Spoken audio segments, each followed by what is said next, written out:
আজকে দুটি ইন্টিগ্রেশনকে লক্ষ্য করো। এই ধারার ইন্টিগ্রেশনগুলো সমাধানের জন্য সর্বোচ্চ 5 সেকেন্ডের প্রয়োজন হয়।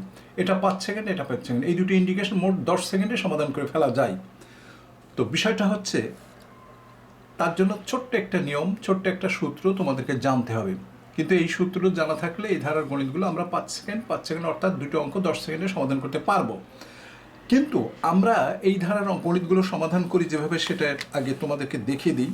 তারপর আমি 5 সেকেন্ডে কিভাবে করা যায় সেটা আমি দেখাবো। তো প্রথমে আমরা এরকম ধরে নিই যে x-7 x-2 সমান সমান এরকম একটা আংশিক ভগ্নাংশে আমরা ব্যবহার করি bx-2। তারপর 1a x-2 b x-7 equation 1। এখন x এর মান 2 ধরলে, x এর মান 2 বসালে আমরা b এর মান পাচ্ছি। তো b এর মান পাচ্ছি কত দেখো, এখানে 1 আছে, এটা শূন্য হয়ে গেল, b এর মান পাচ্ছি -1/5 এটা পাচ্ছি। আবার x এর মান 7 বসাইলে, আমরা যদি x এর মান 7 বসাই তখন এর মান পাচ্ছি, তখন এর মান পাচ্ছি 1/5। তখন আমাদের ইন্টিগ্রেশনটা এরকম হয় যে 1/5 dx x-7 1/5 দেখো 1/5 dx x-2 অর্থাৎ 1/5 ln x-7 1/5 ln x-2 plus c অর্থাৎ 1/5 ln x-7 x-2 plus c। দেখো এই অঙ্কটা আমাদের সমাধান করতে কমপক্ষে 3 মিনিট লাগবে। আমরা যদি মানে আংশিক ভগ্নাংশের সাহায্যে সমাধান করি 3 মিনিটের প্রয়োজন। কিন্তু যদি আমরা একটা সূত্র অনুসরণ করি, সেই সূত্র দিয়ে এটা সমাধান করতে আমাদের 5 সেকেন্ড লাগবে। সূত্রটা কি দেখে নাও, 1/del n। এই সূত্রটা আমাদেরকে জানতে হবে।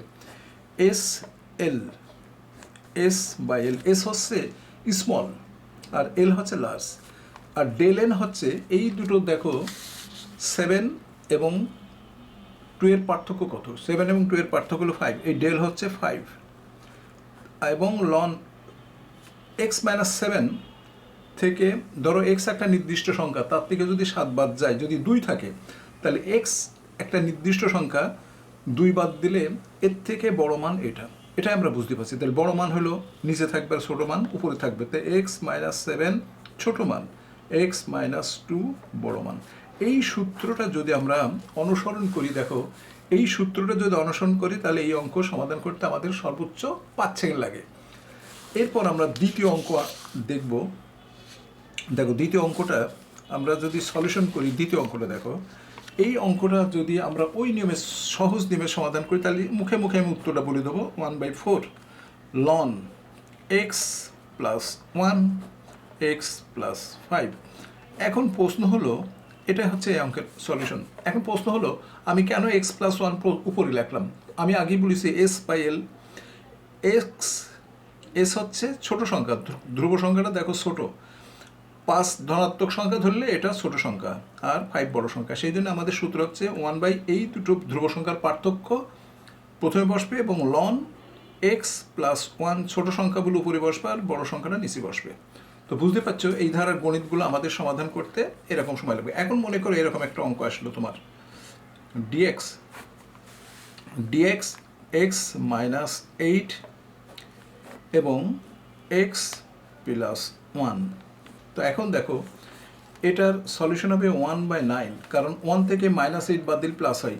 ln ছোট মান কোনটা, ছোট মান x-8 x+1। তো এই অঙ্ক আমি একটা প্লাস একটা মাইনাস দিয়ে তোমাদের দেখলাম। এর সলিউশন হচ্ছে 1/9। কেন, 1 থেকে -8 বাদ দিলে 9 হয়। ln ছোট মান হলো এটা x-8, মাইনাস যত সংখ্যা বড় হবে সেটা তত ছোট হবে। তাই বুঝতে পারছো এর সলিউশন এরকম। তো এখন আমরা এই টাইপের অঙ্ক যদি আরও নিয়ে আসি যেমন ধরো একটা অঙ্ক ডিএক্স এক্স এক্স প্লাস 7।